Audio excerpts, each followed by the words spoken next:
Hi friends, தயிரை தாளித்து சாப்பிட்ருப்போம். இந்த மாதிரி தயிர் குழம்பு செஞ்சு சாப்பிட்டு பாருங்கள். இனி தயிர் தாளிக்கவே மாட்டீங்க. இதுக்கு 6 பல் பூண்டு சேர்த்துக்கோங்க. இது கொஞ்சம் பெரிய பல்லாக இருக்குது. சின்ன பல்லாக இருந்தால் ஒரு 10 பூண்டு கூட சேர்த்துக்கோங்க. 1 ஸ்பூன் மிளகாத்தூள் சேர்த்து நல்லா இதை அரைச்சிட்டு வந்துடுங்க. ஓரளவுக்கு இந்த மாதிரி தண்ணியெல்லாம் ஊற்றக்கூடாது, இப்படியே அரைச்சிக்கோங்க. இப்போ தயிரை தாளிச்சிடலாம். நான் இன்றைக்கி 2 பாக்கெட் தயிர் எடுத்திருக்கேன். அதுக்கு 2 ஸ்பூன் அளவுக்கு எண்ணெய் ஊற்றிக்கலாம்.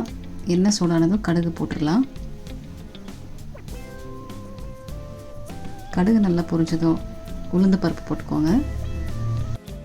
இது கூடவே கருவேப்பிலையும் சேர்த்துக்கோங்க. 2 பச்சை மிளகாய் இந்த மாதிரி கட் பண்ணி போட்டுக்கோங்க. ஒரு பெரிய வெங்காயம் இந்த மாதிரி சின்ன சின்னதாக கட் பண்ணி சேர்த்துக்கிறேன். இப்போ இது நல்லா வதங்கட்டும்.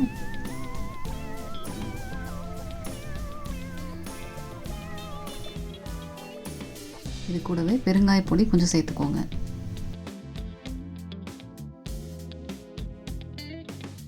இது நல்லா பொன்னிறமாக ஆகிற வரைக்கும் நல்லா வதக்கி எடுத்துக்கோங்க.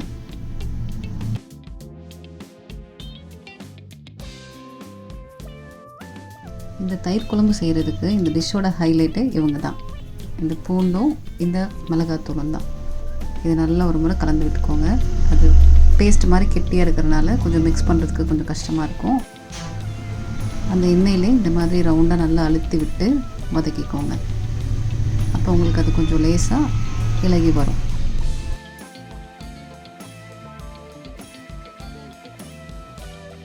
இந்த பூண்டோட பச்சை வாசனை போகணும், அது வரைக்கும் நல்லா வதக்கிக்கோங்க. பாருங்கள், கலர் பார்க்கவே எவ்வளோ சூப்பராக இருக்குன்னு.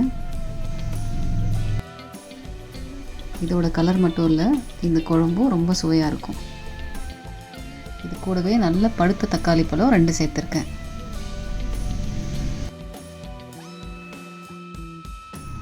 இந்த தக்காளியை நல்லா வதக்கி எடுத்துக்கோங்க. இதுக்கு தேவையான அளவு உப்பும் சேர்த்துக்கோங்க. உப்பு சேர்த்துனீங்கன்னா கொஞ்சம் வதக்கிறதுக்கு ஈஸியாக இருக்கும். சீக்கிரமாக உங்களுக்கு தக்காளி வெந்துடும்.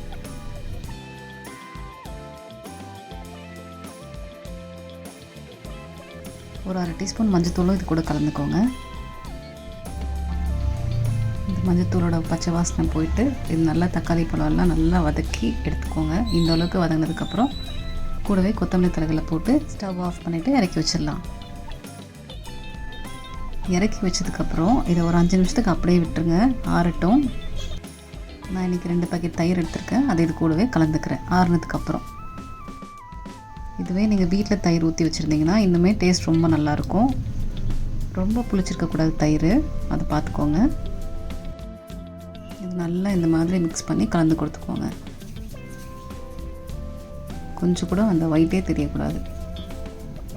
இப்போ நம்ம ஆல்ரெடி தக்காளியில் உப்பு போட்டிருந்தோம். உப்பு பத்தலைன்னா இப்போ ஒரு வாட்டி செக் பண்ணி பார்த்துட்டு சேர்த்துக்கோங்க. இந்த தயிர் குழம்பு கூட உருளைக்கிழங்கு வறுவல்லாம் வச்சு சாப்பிட்டிங்கன்னா ரொம்ப அட்டகாசமாக இருக்கும்.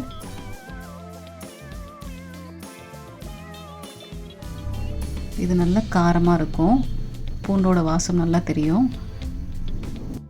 இது கூடவே அந்த வெங்காயம் தக்காளி எல்லாம் போட்டிருக்கனால ஒரு டிஃப்ரெண்ட் டேஸ்ட்டாக இருக்கும். கண்டிப்பாக ட்ரை பண்ணி பாருங்கள்.